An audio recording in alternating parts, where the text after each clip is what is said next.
요한복음 1장 1절부터 5절에 있는 말씀입니다. 한 절씩 같이 나누어서 읽도록 합니다. 태초에 말씀이 계시니라. 이 말씀이 하나님과 함께 계셨으니 이 말씀은 곧 하나님이시니라. 만물이 그로 말미암아 지은 바 되었으니 지은 것이 하나도 그가 없이는 된 것이 없느니라. 그 안에 생명이 있었으니 이 생명은 사람들의 빛이라. 다 같이요. 빛이 어둠에 비치되 비치되 어둠이 깨닫지 못하더라. 아멘. 자, 오늘은 성탄을 한 주일 앞둔 시점에서 성경에서 말하는, 특별히 요한복음에서 말하는 예수님은 누구인가 하는 질문에 대해서 말씀을 찾아보며 은혜를 나누려고 합니다. 혹 여러분 가운데서 성경을 크게 둘로 나누면 구약 성경과 신약 성경을 나눌 수가 있죠. 이걸 합해서 성경 전서라고 해요. 또 그것을 조금씩 다 나누면은 구약이 39권, 신약이 몇 권이죠? 27권. 합해서 39, 27은 66인데요. 여러분 가운데 혹시 구약을 더 선호하는 분도 계실 것이고 신약 성경을 더 선호하는 분도 계실 거예요. 그렇다면 어느 성경을 나는 더 좋아하는가? 그리고 그 이유가 무엇일까? 또 구약을 설교를 들을 때가 더 좋을까? 아니면 신약을 설교하는 설교를 더 선호할까? 그 이유가 뭘까? 라고 스스로 한번 대답을 한번 해보세요. 다 나름대로 이유가 있거든요. 자, 성경의 전체적인 제목을 하나 잡는다면 한번 따라서 할까요? 하나님의 나라. 하나님의 나라. 하나님의 나라라는 커다란 제목이 있어요. 그리고 구약은 뭐냐? 다시 말해서 하나님의 나라를 위해서 오실 메시아예요. 신약은 뭐냐? 받침 하나가 다른데 하나님의 나라를 위해서 뭐죠? 오신 메시아예요. 구약은 오실 메시아고 신약은 오신 메시아예요. 그래서 예수님이 탄생을 기점으로 해가지고 우리가 1990 몇 년 혹은 2002년 혹은 2020년이라는 숫자를 쓸 때는 예수가 오시기 전에 앞에 주전을 써요. 그 주자가 예수를 말하는 주자예요. BC. 그 다음에 예수가 온 이후는 뭐라고 하냐? 주후를 가르쳐요. AD. 예수님이 오시고 나서 2020년이 됐다. 해서 인간의 역사가 바로 예수님을 중심으로 해서 나눠집니다. 자, 그렇다면 신약의 복음서가 4권이 있어요. 그 4권이 뭐뭐 있는가 다 아시죠? 마태복음, 마가복음, 누가복음, 그 다음에 네 번째 무슨 복음이죠? 요한복음이에요. 근데 우리가 알다시피 마태복음, 마가복음, 누가복음은 공관복음이라고 그래요. 예수님의 생애를 거의 비슷하게 보셨다 해서 공관복음이라고 한단 말이죠. 비슷하게 보았다. 근데 요한복음은 완전히 다릅니다. 앞에 있는 마태, 마가, 누가복음은 땅에서 활동했던 예수님을 중심으로 해서 예수의 생애가 기록이 되어 있어요. 그리고 그 수신자가 누구냐? 바로 유대인들을 향해서 특별히 1차 수신자가 유대인들이에요. 그런데 요한복음은 뭐냐? 하늘에서부터 시작되어지는 하나님에 대해서 썼단 말이죠. 그러니까 땅에 계셔서 활동했던 예수님이 아니고 하늘에서부터 우리가 생각하기 전부터 세상이 있기 전부터 하나님이 계셨다 하는 시점에서 예수님의 생애를 그리고 있어요. 그러니까 영을 중심으로 하신 거예요. 자, 그래서 우리가 예수님은 100% 하나님이시고 100% 인간이시다. 여러분 권사님 다 그대로 믿으십니까? 이거 조금이라도 이상하다 하게 되면 이건 문제가 커다랗게 생겨져요. 그래서 100% 인간이면서 100% 하나님이시고 100% 하나님이면서 100% 인간. 그런데 말씀드린 대로 마태, 마가, 누가는 100% 인간 예수님을 중심으로 써 있고 요한복음은 100% 하나님을 중심으로 해가지고 쓰여졌다는 것이죠. 그래서 요한복음 20장 30 맨 마지막 절에 보면 요한복음을 기록한 목적을 분명히 못을 박았는데 첫째는 뭐냐? 하나님의 아들 그리스도심을 믿게 하기 위해서 썼다 그랬어요. 예수가 누구냐? 하나님의 아들이요 우리를 구원하기 위해서 기름 부음을 받은 분이다 해서 믿게 하기 위해서, 알게 하는 것이 아니라 믿게 하기 위해서. 두 번째는 뭐냐? 바로 그 예수의 이름을 믿고 그 이름을 힘입어서 무엇을 얻도록 하기 위해서요? 우리가 지금 사도신경 고백했잖아요. 뭘 얻기 위해서? 영원한 생명을 얻기 위해서. 그러니까 성경을 읽으면서 예수를 못 만난다면 그건 소설을 읽는 거예요. 심지어 구약 성경을 읽으면서도 예수를 못 만나면 그건 이스라엘의 소설을 읽는 거예요. 근데 오늘날 소설을 교회 다니면서 소설을 읽는 사람들 참 많아요. 이게 문제죠. 자, 그런데요. 모든 책은 여러분께서 책을 좋아하시는 분 책방에 가셔서 책을 살 때 제일 먼저 보는 게 뭐냐면 책의 제목이죠. 물론 디자인도 보시겠죠. 그 다음에 보는 게 뭐냐? 책을 쓰신 분들의 가장 함축적으로 써 있는 서론을 봅니다. 이 책이 어떤 내용으로 어떻게 썼다 하는 것이 서론에 나와요. 그 서론을 읽어보고 사겠다 안 사겠다 결정을 해요. 마찬가지로 모든 성경에서 가장 중요한 부분이 뭐냐? 서론이에요. 서론. 요한복음으로 말한다면 1장이 서론이거든요. 서론 중에서 서론이 뭐냐? 우리가 함께 읽은 요한복음 1장 1절에서 5절이 서론 중에 서론이에요. 서론만 잘 꿰어 밝혀서 알면 성경 전체가 보이는 거예요. 물론 성경 전체의 서론은 창세기 1장에서 4장이죠.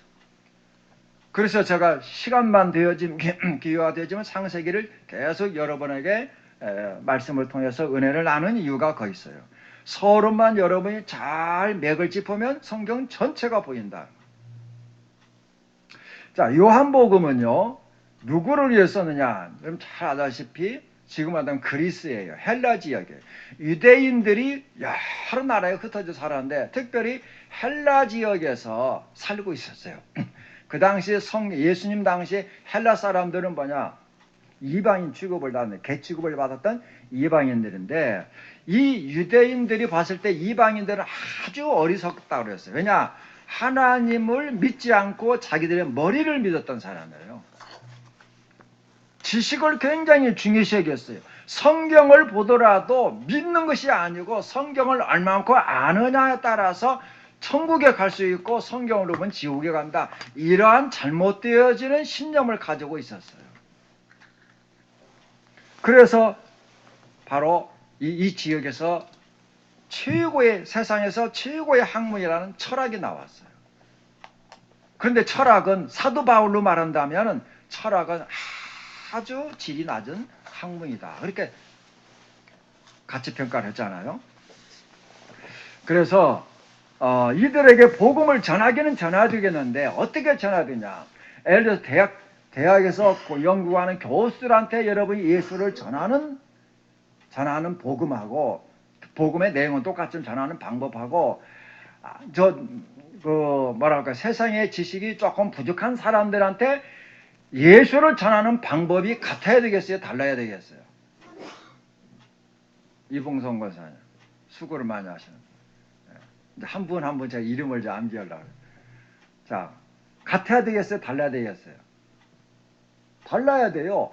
유치원 학생한테 복음을 전하는 것하고 여러분처럼 교회를 여러 오래 다니던 사람에게 전하는 방법은 완전히 달라야 돼요. 그러면 헬라에 사는 유대인들한테 어떻게 전할까? 이 사람들이 지식을 좋아한단 말이죠. 그래서 요한복음을 보게 되면 복음을 포장을 많이 했어요. 그 사람들이 쓰는 언어로 포장을 했단 말이죠. 그래서 처음 초신자들이 요한복음을 읽으려면 좀 어려워요. 영에 속한 이 복음서이기 때문에. 그래서 비유가 많이 나와요. 비유, 상징이 많이 나오는 이유가 바로 헬라, 지식을 좋아하는 사람들 속에 속해 있는 유대인들한테 예수가 이런 분이다 라고 전하다가 보니까 비유와 상징이 많더라는 거예요. 자, 우리가 여러분께서 구약을 읽을 때 커다란 사건들이 있어요. 커다란 인물들이 있어요. 바로 그 사람들이나 그 사건들은 무엇을 나타내냐?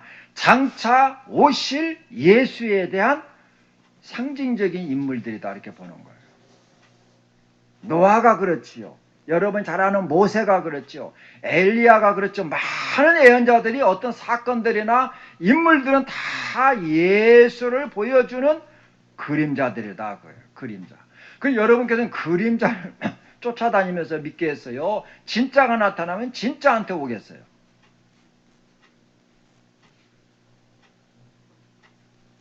어려워요? 답이 어려워요? 옆에 계신 분이 전하란 권사님이시죠? 네. 복음을 전하란 말이에요. 네. 아브라함의 고향이 하란이에요. 네. 아브라함이 복 있는 사람들에게는 하란을 떠났어요. 복음을 전하라니까. 그 뜻이에요. 맞지요? 네. 자, 요한복음의 서론, 오늘 읽은 서론을 보게 되면 잘 한번 보십시다.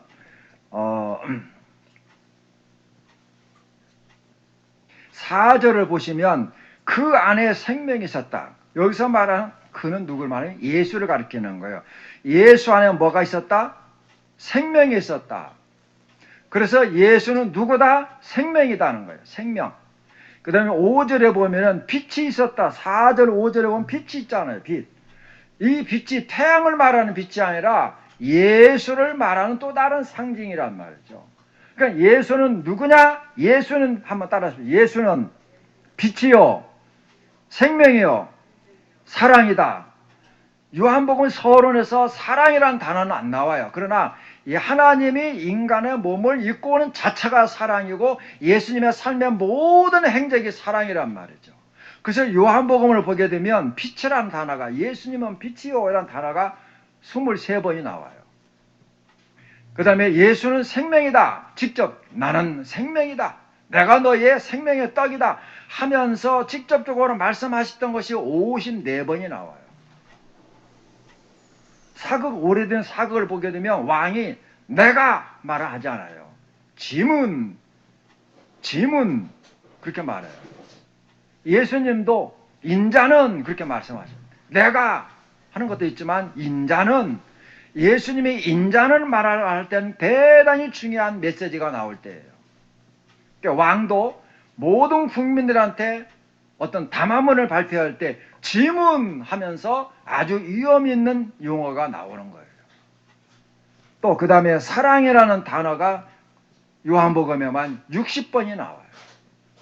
그러니까 예수님은 세상의 빛이요, 세상의 생명이요, 세상의 사랑이란 말이죠. 그래서 요한복음 전체를 보게 되면 악심을 품고 예수를 찾아온 사람을 빼놓고 도움을 구하기 위해서 왔던 모든 사람들은 빛을 만나든지 생명을 만나든지 사랑을 만나서 그의 인격이 녹아졌어요. 그래서 그의 삶이, 그의 인격이, 그의 성품이 다 변화가 오더라고요. 그런 그림들이 요한복음에서 보여집니까? 보여지면 여러분께서 성경을 읽은 것이고, 안 보이면 여러분 소설을 읽고 있는 거예요. 자, 한번 소개를 해드리면 생명이신 예수님이 우리를 만나 주셔야 되는데, 특별히 요한복음 3장에 보면 니고데모가 중요한 문제를 가지고 예수께 나왔어요. 어떻게 하게 되면 영생을 얻을까요? 영생이 생명 아닙니까? 그래서 인간적인 방법이 아니고 하늘의 방법으로 거듭나야 된다 하는 것이 중생이 나왔어요. 그래서 예수님을 만났던 니고데모가 생명을 만남으로 그의 생활이 변화가 왔어요. 인격의 변화가 왔어요. 교회 오래 다닌 사람들한테 니고데모가 변화가 됐을까요? 라고 물어보니까 제가 만난 거의 많은 사람들이 답을 못하고 있어요. 이거 소설을 읽고 다니기 때문에. 여러분께서 니고데모가 요한복음 3장에 보면 니고데모가 예수님한테 많이 혼도 났거든요. 야, 유대인의 선생이 이것도 몰라가 야단도 막 자존심 상하는 말도 만났는데 과연 니고데모가 예수를 만나고 변화가 왔을까요? 전하는 권사님, 이봉성 권사님, 변화가 왔을까요? 안 왔을까요? 여기 답을 못하면 여러분의 성경을 안 읽었다는 증거가 나와요. 분명히 변화가 왔어요. 어느 때냐? 예수님의 신상에 극적인 변화가 올 때 제자들은 다 36개를 했어요. 그런데 예수님의 신상에 극적인 변화, 위기가 왔을 때는 딱 나타났던 게 누구냐? 니고데모였어요. 만일 니고데모가 예수를 만나고 변화가 안 났다면 니고데모의 손에 의해서 예수가 죽었어요. 니고데모가 어떤 사람이냐? 예수를 잡아 죽였던 바리새인 파에 속한 바리새인이었어요. 재판권을 가지고 있는 사람이었어요. 그런데 요한복음 7장에 보면 77절에 초막절에 많은 사람들 앞에서 성전에서 예수님이 말씀을 전하고 올 때 바리새인이 속한 니고데모 속한 바리새인 일당이 모여가지고 군대를 보내가지고 자 성전에 가르친 예수 잡아와 하고 체포령을 내렸어요. 근데 군인들이 빈손 들고 왔어요. 왜 왔느냐?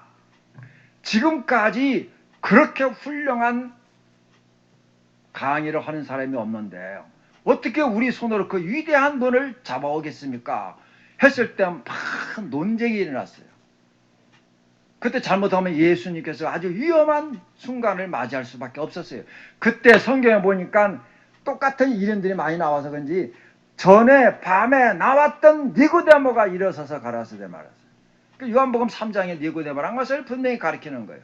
그 니고데모가 예수를 위해서 변론을 해가지고 시지프지 다 논쟁이 끝나게 만들어버렸어요. 그 다음에 19장에 보면 예수님께서 십자가에 못 박혀 돌아가시고 20장에 보면 장사하고 있을 때 예수님은 예수님이 지옥에 가면 나도 지옥에 가고 감옥에 가면 나도 감옥에 가고 죽으면 같이 죽겠습니다. 이렇게 말했던 제자들이 다 36개 버렸어요. 제일 중요할 때 36개 버렸어요. 정말 비겁했죠. 그때 전에 밤에 나왔던 니고데모가 예수의 시신을 내리다가 뭐 했죠? 장례를 치렀어요. 이게 진짜 신앙인이에요. 그렇다면은 이 생명의 문제를 가지고 나왔던 니고데모가 변화가 됐겠느냐 안 됐겠냐? 된 것이죠. 변화가 안 되고서 어떻게 가장 극적일 때 제자들도 3년 동안 훈련받던 제자들도 도망쳐 버렸는데 거기에 짱 하고 나타나졌어요. 그 다음에 여러분 알다시피 5장에 보면 베데스다 연못에서 38년 된 병자 곧 죽어가는 이런 분에게 예수님께서는 생명으로 나타나셨어요. 그리고 6장에 보면 여러분 잘 아시다시피 5,000명을 먹이시고 많은 사람들은 기적에 관심을 가지고 있는데 오늘날 교회의 병폐가 여기에 있어요. 예수님께서 5,000명을 먹인 것에 관심을 갖는데 예수님의 관심사는 그게 아니란 말이에요. 많은 사람들이 인간적인 방법을 떠나서 하나님의 기적을 일으켰을 때 도대체 예수가 누구냐? 이렇게 물고기 몇 마리와 떡 몇 개를 가지고 수많은 사람을 먹이고도 남기게 하는 저 예수가 누구냐? 예수에 대해서 관심을 갖도록 만드는 것이 예수의 목적이었어요. 그럴 때 예수께서 별도로 제자들을 모아놓고서 하신 얘기가 내가 곧 생명의 떡이다. 나를 먹는 자만이 너희들이 영원히 산다 하면서 생명에 대해서 강의를 하시는 거예요. 그러니까 5,000명이 죽인 것이 아니고 생명이 너희들의 생명이 내가 누군가 하는 것에 관심을 가져라 하는 것이 예수님께서 기적을 베풀었던 목적이란 말이죠. 또 10장에 보면 양의 선한 목자, 또 11장에 보면 나사로의 부활, 생명이, 하늘의 생명이 인간의 생명에 개입하니까 살아나더라는 것이죠. 그 다음에 빛이신 예수, 예를 들어서 수가성, 요한복음 4자 보면 수가성의 여인이 아무것도 몰랐던 사람인데, 예? 빛이 어딘가를 모르고 어둠 속에서 헤매고 있는 그 여인이 예수님과의 대화를 통해서 자기 저 무의식 속에 저 잊어버리고 살았던 그 메시아를 만나는 순간 시키지도 않았던 동네에 뛰어들어가서 예수를 전했단 말이죠. 예? 이게 전하라는 권사님이에요. 알았죠? 예. 그 다음에 또 요한복음 9장에 보면 나면서부터 소경이 있잖아요. 특별히 수제자였던 베드로 참 어처구니. 제가 만일 소경이었다면 그 얘기를 듣고 신발을 벗어서 집어 던지면서 욕을 한마디 했을 거예요. 진짜 베드로 나쁜 사람이에요. 정말 나면서부터 이분이 몇 살인가는 모르겠지만 나면서부터 정말 세상에 빛을 보지 못하고 고통 가운데서 예수님을 찾아왔는데 그 소경을 놓고서 베드로가 뭐라고 질문한가 여러분 아시죠? 선생님, 저렇게 못 보는 것이 누구의 죄 때문입니까? 부모가 죄를 졌습니까? 이 당사자가 죄를 졌습니까? 천벌입니까? 이따위 질문이라고 하고 있었어요. 얼마나 나쁜 사람입니까? 여러분이 만일 아파가지고 교회 왔는데 목사님 기도해 주세요 하고 왔는데 옆에 사람이 목사님 이거 잘못했대요. 죄일 성수도 못해가지고 저를 저주받 11전에 그 저주받았어요. 라는 소리를 하고 있다면 여러분 어떻게 하시겠어요? 정말 문제가 많은 질문이었어요. 그럴 때 예수님께서 어떻게 하셨어요? 이것도 아니고 저것도 아니고 그를 통해서 하나님의 영광을 나타나게 합니다 하고서 그로 하여금 빛을 보게 만들었어요. 빛이신 예수님이 그의 눈 속에 빛이 들어가니까 세상을 보는 눈이 열리더라는 거예요. 이 시간도 우리가 빛이신 예수님이 우리 안에 들어오셔서 성경을 읽을 때 못 보던 것이 열려야 되고 세상의 모든 역사가 빛이신 예수님을 만남으로 깨닫지 못했던 것들이 다 밝혀지는 역사가 일어나야 돼요. 세상의 세계의 역사, 우리나라 역사를 보면서 나쁜 놈 나쁜 놈보다 하나님께서 우리나라를 어떻게 이끌어 가시는가 하는 것을 볼 수 있는 지혜의 눈이 열려져야 되는데 바로 그때 빛이 필요하단 말이에요. 믿습니까? 자, 그 다음에 사랑이신 예수님이에요. 특별히 요한복음 13장에 보면 죽음을 앞에 두고 제자들의 발을 씻겼어요. 네, 발을 씻겼어요. 그 남의 발을 씻긴다는 것은 뭐 우리는 깨끗이 씻고 다닙니다만 그 당시에는 신발도 안 신고 남학신 신고 다니면서 집신이나 신고 다니면서 아주 먼지가 쌓여있는 그것을 깨끗하게 씻긴다는 것은 굉장히 아주 섬김의 최고봉에 속한 거예요. 사랑이죠. 그렇게 하시면서 예수님이 뭐라고 하시느냐 이걸 통해 가지고 내가 너희를 사랑한 것처럼 너희도 서로 사랑하라. 이것을 보여주기 위해서 내가 먼저 실천했다 하는 거예요. 사랑으로 똘똘이 뭉쳐라. 세상은 힘들다 하는 것은 그때 사랑이신 예수님의 제자들 앞에 무릎을 꿇은 거예요. 그러니까 무릎을 꿇을 만한 사람이 무릎을 꿇는다 별로 관심 안 갖잖아요. 만일 우리 한 나라의 대통령이 낮 예배 시간 딱 와가지고 여러분은 발을 씻긴다 아마 토픽 뉴스가 될 거예요. 그 다음에 18장 요한복음 18장에 보면 겟세마네 동산에서 마지막 여러분 그 장면을 생각해 보시면 자다가 깨가지고 아직 성격이 조금 뭐한 아주 다혈질적인 베드로가 급해가지고 차고 있던 칼을 뽑아가지고 말구의 귀를 딱 잘라버렸잖아요. 네? 그럴 때도 예수님께서 떨어진 귀를 딱 들어가지고 붙여주면서 사랑의 모습을 보여줬어요. 칼을 가진 자는 칼로 망한다. 사랑이 세상을 이긴다 하면서 사랑이신 예수님의 모습을 보여준 거예요. 그래서 생명이신 예수, 빛이신 예수, 사랑이신 예수가 바로 이 성탄을 통해서 오시는 거예요. 그리고 때로는 중요할 때는 빛과 생명으로, 어떤 때는 빛과 사랑으로, 그분에게 필요할 때는, 위급할 때는 두 가지, 세 가지로 만나셨어요. 예를 들어서 8장 같은 거 보면 간음하다가 잡힌 사람, 생명이 필요하죠. 그의 마음속에 진리를 볼 수 있는 빛이 필요하죠.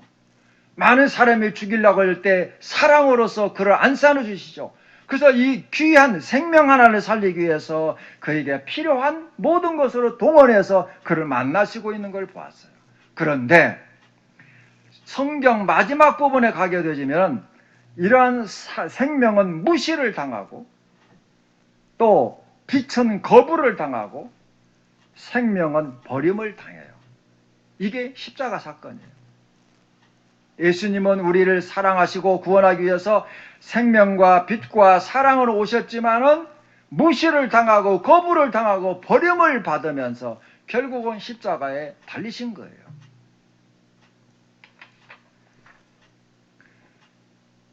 자, 여기 1장 1절에 보게 되면 태초에 그랬어요.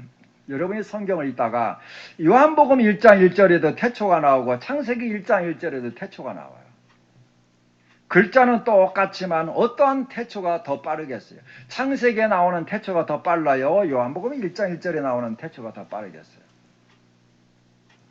아주 다급한 당황스러운 질문일 거예요. 창세기 1장에서 말하는 태초라는 것은 물질 세계, 우리가 볼 수 있는 이 지상의 세계가 시작되어지는 그 시간을 말하는 거고, 요한복음 1장 1절에 말하는 태초는 이 세상이 있기 전부터 시간을 말하는 거예요. 그러니까 요한복음 1장 1절에 말하는 태초가 훨씬 빠르다는 거예요. 이해가 되십니까? 말씀이, 태초에 말씀이 계셨다 그랬잖아요. 하나님의 말씀의 위력을 말해요. 하나님은 말씀으로 세상을 창조하셨어요. 말씀으로 세상을 다스리시고 말씀으로 세상을 심판하셔요. 그래서 우리 속담에도 말이 씨앗이 된다. 아이들이 놀면서 하는 말과 아버지가 자녀를 훈계할 때 말의 위력은 달라요. 다르죠? 그래서 말씀의 반대는 뭐냐? 재앙이에요. 다윗 왕이 권력이 최고봉에 올랐을 때, 하나님의 말씀을 잠깐 버렸을 때 뭐냐? 재앙이 내렸어요. 그 재앙을 가지고 모든 백성이 곤란을 당했어요. 성경에는 온역이라고 나와요. 온역이라는 단어가 말씀과 비슷한 단어예요. 그래서 이 말씀이 요한복음 1장 14절에 보게 되면 바로 인간의 몸으로 오셨어요. 그분을 우리는 예수라고 불러요. 그래서 이 땅에 복음서에서 말하는 기적을 일으키고 어떤 수많은 표적을 일으켰던 것인데, 사람들은 거기에 관심, 예수님 말씀하셨잖아요. 너희들이 여기에 관심이 있는데 이것은 하나의 그림자야. 중요한 것은 나야, 나. 내가 누구냐 하는 것에 관심을 가져야 된다는 것이죠. 결국은 뭐냐? 창조자이신 하나님이 인간의 몸을 입고 오셨는데 그것을 우리는 뭐라고 한다? 성탄이라고 한단 말이죠. 성탄. 인간에게는 좋은 소식이지만 하나님 편에서 보게 되면 성탄은 뭐냐? 아픔의 시작이에요. 아픔의 시작이에요. 그 다음에 말씀드린 대로 생명의 반대는 죽음입니다. 죽음에는 세 종류가 있어요. 여러분 아다시피 우리의 육체가 죽는 걸 또 죽음이라고 하고, 예수를 안 믿는 사람도 영적으로 죽었다고 하고, 육체적으로 죽은 사람, 영적으로 죽은 사람들이 완전히 무너지는 것을 우리는 성경에서 영원한 죽음이라고 해요. 그러니까 몸은 살아있지만 예수를 안 믿는 사람은 영적인 죽음이라고 하잖아요. 그래서 영적으로 죽은 사람 냄새가 나요. 어떤 냄새냐? 죽은 사람 죽으면 시체가 썩으면 썩은 냄새가 나는 것처럼 예수를 안 믿는 사람 속에는 말이 굉장히 험난한 말들이 많이 나온다. 이걸 다 썩은 냄새라고 하잖아요. 성경 사도 바울은. 이런 상태에서 만일 죽으면 영원히 하나님과 관계가 끊어져요. 그래서 쉽게 말한다면 여러분, 예수님, 하나님이 안 계시는 천당을 가시겠어요? 하나님이 계시는 지옥을 가시겠어요? 이렇게 물어보면 완전히 헷갈리거든요. 여러분 어디 가시겠어요? 권사님들 어디 가시겠어요? 그래도 나는 천국이 좋다. 하나님이 안 계시는 천국 가시겠어요? 하나님이 계신 지옥을 가시겠어요? 전하란 권사님. 천국. 하나님 예수님이 안 계시면 천국은 그 순간 지옥이 되는 거예요. 그 중심이 누구냐? 누가 계시느냐 하는 거예요. 하나님이 계시는 거예요. 하나님. 하나님이 하나님이 중요한 것이지. 하나님 떠나버리면 그거가 뭐가 되겠어요? 하나님과 관계가 끊어지면 이게 결국은 죽음이라는 거예요. 우리의 몸과 우리 몸속에 있는 영이 끊어지면, 관계가 끊어지면 뭔다? 그걸 죽음이라고 하는 거예요. 분리요, 분리. 영과 혼이 분리되면 죽음이란 말이죠. 육체와 영혼이 분리되면 죽음이란 말이죠. 하나님과 우리의 영이 분리되면 이거 죽음이란 말이죠. 중요한 것은 하나님이에요. 자, 그 다음에 빛의 반대는 뭐냐? 어둠이라고 그랬어요. 어둠. 그래서 어둠에 속한 사람은 계속 빛을 못 보기 때문에 어두운 일을 한다고 그랬어요. 빛에 거하는 사람들은 빛에 거하는 기쁨과 즐거운 맛을 보기 때문에 계속 빛을 찾는 거예요. 그래서 악은 악쪽으로 순환을 하고 선은 선쪽으로 순환한다는 말 여러분 생소하지만 많이 들었을 거예요.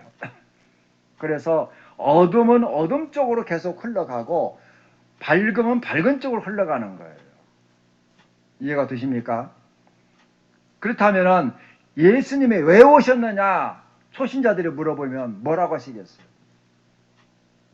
성경에 나와 있어요. 요한복음에 나와 있는데 요한복음 1장 18절에 보면 예수님이 오신 것은 바로 하나님이 어떤 분인가를 우리에게 보여주시기 위해서 오셨다 그랬어요. 그리고 창세기 3장 15절에 보면은 선악과를 따먹고 인간을 심판할 때 바로 마귀를 멸망시키기 위해서 여인의 후손에서 메시아가 나오겠다는 약속을 하신 거예요. 그 약속이 요한복음 3장 16절에서 그대로 이루어진 거란 말이죠. 그 다음에 3장 16절에 말씀드린 대로 세상을 구원하기 위해 오시는 거예요. 다시 말해서 하나님이 누군가를 알려주기 위해서, 마귀를 심판하기 위해서, 세상을 구원하기 위해서 성탄이 있는 거예요. 우리에게 선물 주러 오신 것이 아니라. 자, 그렇다면 끝으로 질문 하나 하겠습니다.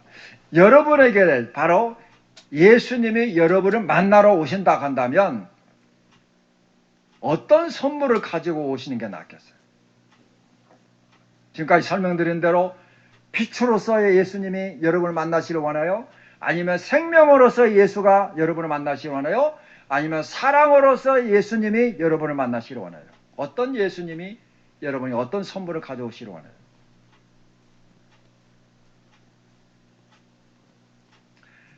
그 친구가 대단히 중요합니다.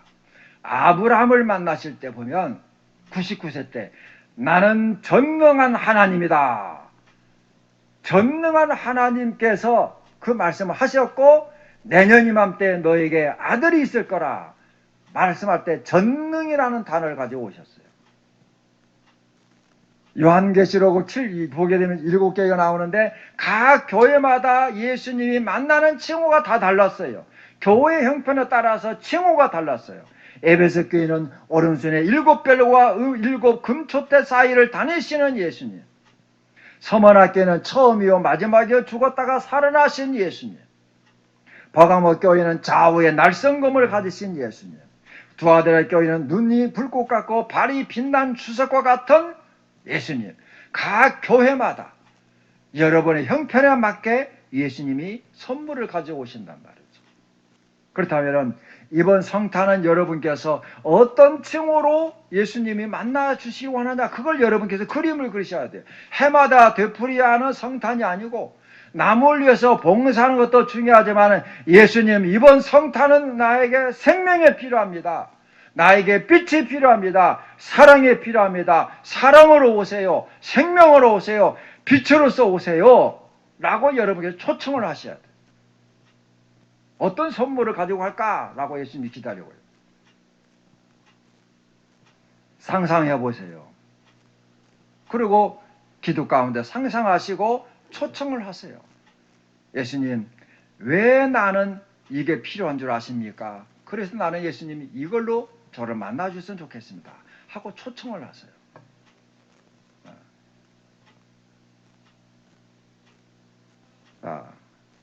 한번 머리를 한번 숙여 보시겠어요?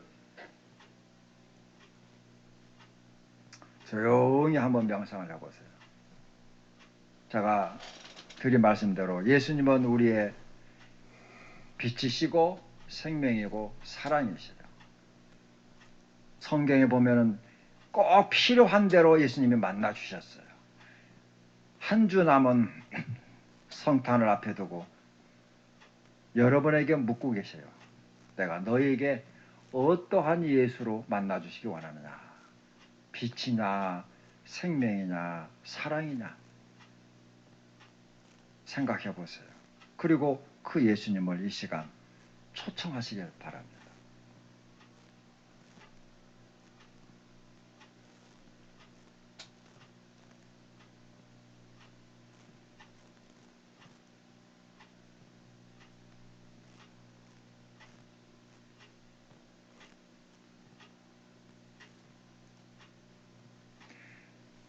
세상의 빛과 생명과 사랑의 신 예수님, 오늘 요한복음을 통해서 예수님은 우리의 빛이요 생명이요 사랑임을 다시 한번 확인합니다. 하나님, 우리에게는 이러이러한 예수님이 필요합니다. 기도할 때 하나님 그 칭호로 만나 주시기를 원합니다. 한 주 남아있는 이 성탄절이 늘 관습처럼 만나는 성탄이 아니라 정말 일생일대에 한 번밖에 없는 로또와 같은 그러한 응답이 이루어지기를 원합니다. 그래야 우리의 믿음이 활화산처럼 다시 터지게 하시고 하나님을 생각할 때마다 감격의 눈물이 나는 그러한 관계가 회복이 되기를 원합니다. 빛이 필요한 분에게 빛으로 오시고 생명이 필요한 분에게 생명으로 오시고 사랑이 필요한 분에게 사랑으로서 우리를 만나 주시기를 원합니다. 예수님의 이름 받들어 기도하옵나이다.